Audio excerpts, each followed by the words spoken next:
Hi guys, it's me Chandra from Chandra Law, the resale store of your dreams.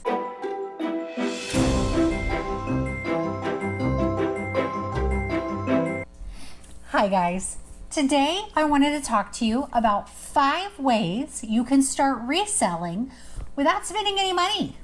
Did you think that could be a thing? It can. Now, I know you've heard my story. I started reselling a long time ago in 2001. At the time, my ex-husband had bought a bunch of junk, filled our garage, and we had to sell it.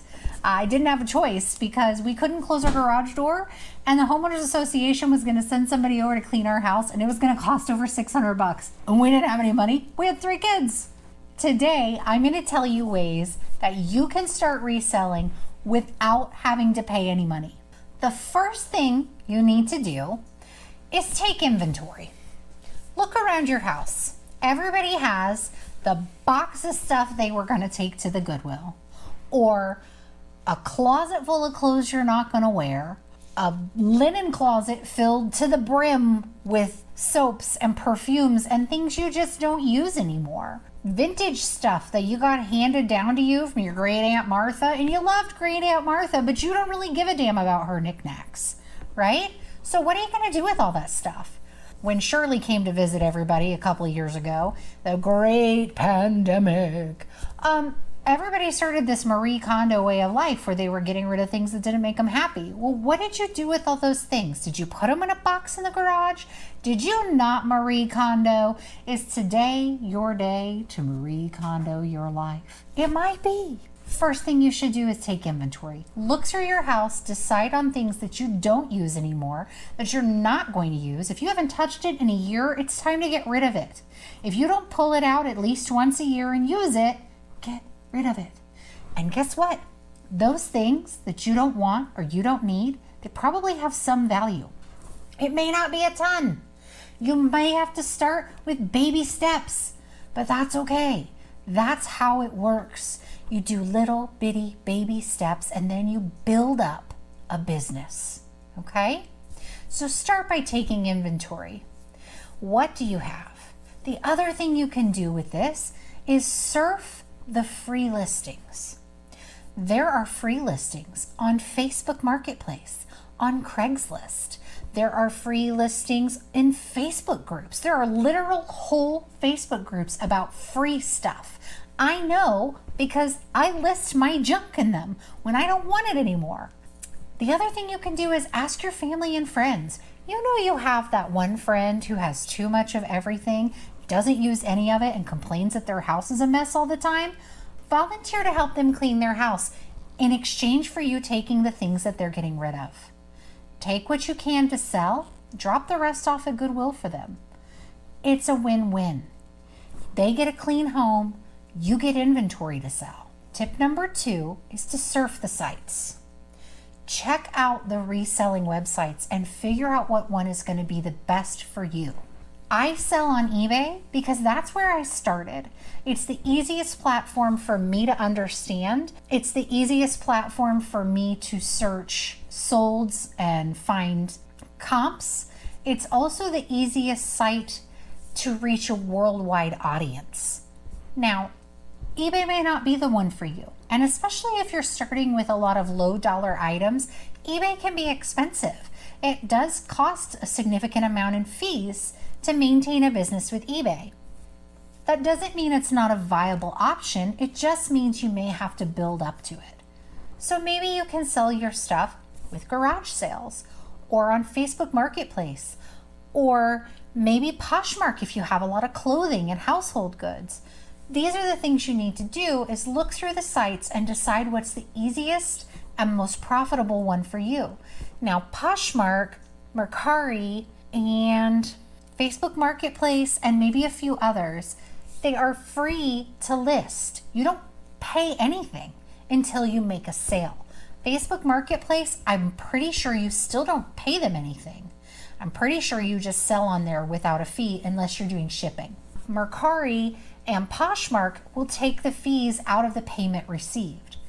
eBay, you have to set up a payment with them in order and I believe the other ones you do too, but you have to set up a payment plan with them, or a payment way of making payments with them when you start initially. So linking a bank account, a credit card, etc. And they will charge you accordingly. But it's a little bit more difficult, and it can often be a little bit more expensive. So look at the sites, figure out what's going to be the safest and best place for you to sell. If you live in an area where it's difficult to find a public place to meet for a Facebook sale, maybe a Facebook selling isn't going to be the way that works for you. Maybe it's safer for you to ship things. If you live in, a really busy area where you can meet up at a local gas station and go 6 ways from Sunday to get back to your house, and you're not worried about somebody following you home, then Facebook could work, or Craigslist could work. But if you're going to do something like that, make sure that you're doing it the safe way. Number 3 is gather free shipping supplies.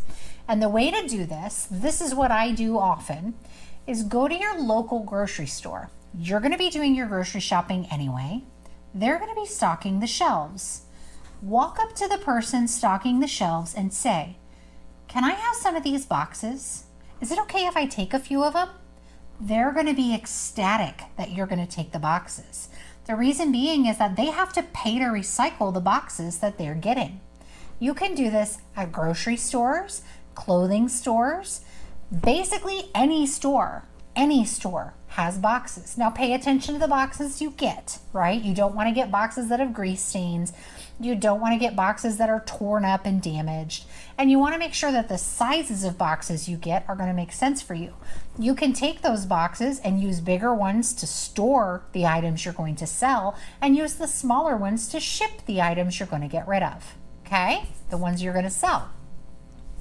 The other thing you can do is, you have friends, neighbors, and family members. They all buy stuff from Amazon. There probably isn't a human on this planet that doesn't buy something from Amazon, right?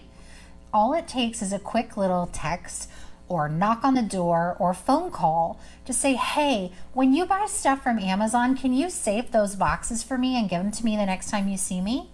Those boxes are free shipping supplies, and a lot of times they already come with bubble wrap, air packets. Some come with styrofoam, the things that you're going to need to pack and ship the items that you're getting, that you're selling. The other thing you can do is, if you're shipping, depending on what method of shipping you're using, so if you're shipping through Poshmark, they use priority mail. If you're shipping on eBay and you opt for priority mail, USPS Postal Service offers free shipping supplies if you ship via priority mail. You can't use them for anything else, but you can use them for priority mail, and they're free. You can also get other envelopes, etc., if you're doing like express mail and stuff like that. But the priority mail is a pretty cost-effective method of shipping that I use very frequently, and you can get free shipping boxes from US Postal Service. Number 4, use your phone.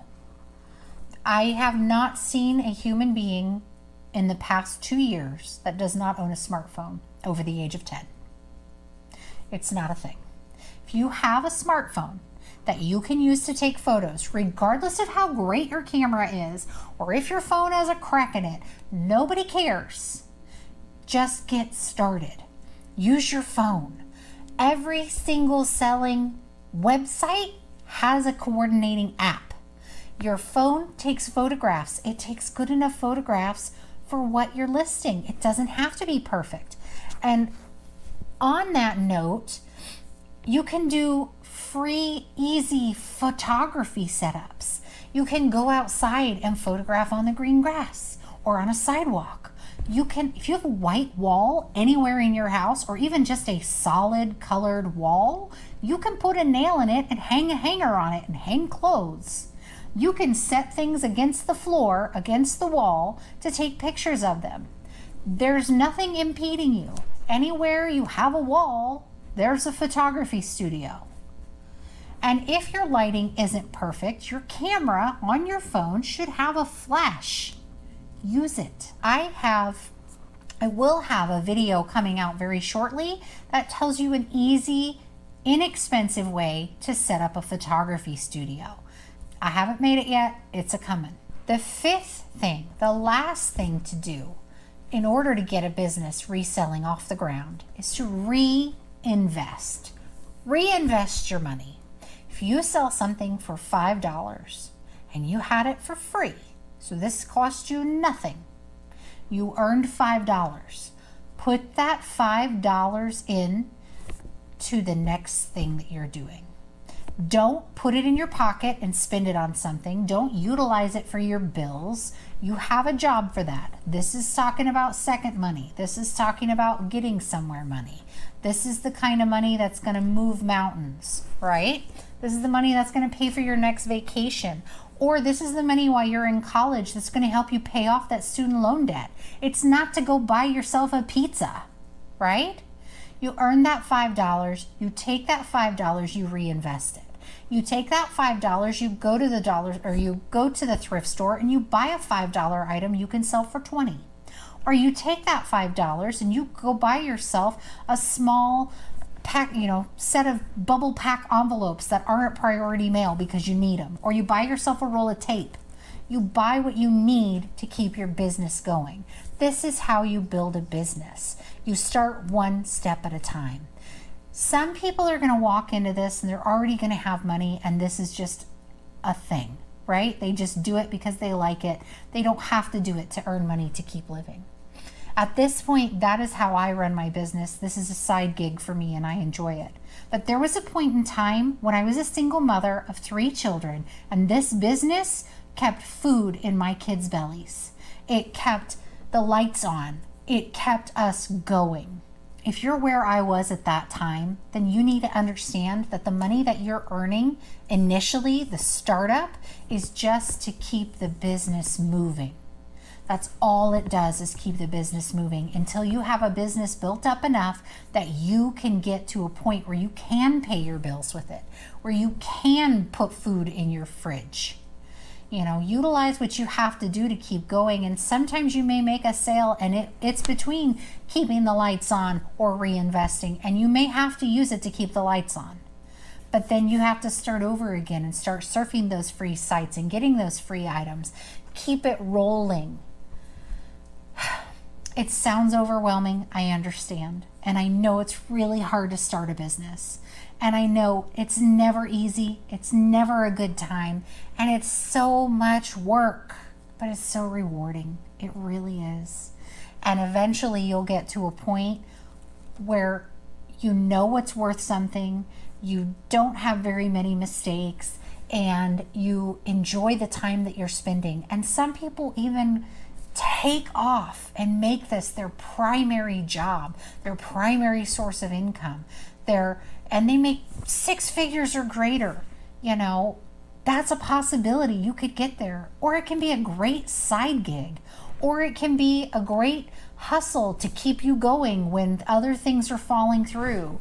Or you didn't get a raise this year, but you still told the kids you were going to take them on vacation. So what did you do? You hustled your butt on eBay or Poshmark or Mercari and made up the difference that your boss didn't give you in your raise. That's all I'm saying. You can start for free. You can keep it going. You can build it to something amazing. That's my thoughts, guys. Those are the 5 things. Leave a comment down below if you have other things that you thought I should put in there. Leave a comment down below if you feel like you're struggling, you need that kick in the butt, you need that push, whatever it is. Or leave a comment down below to tell me I'm crazy and I don't know what I'm talking about. All right. I'll see you all later. Bye.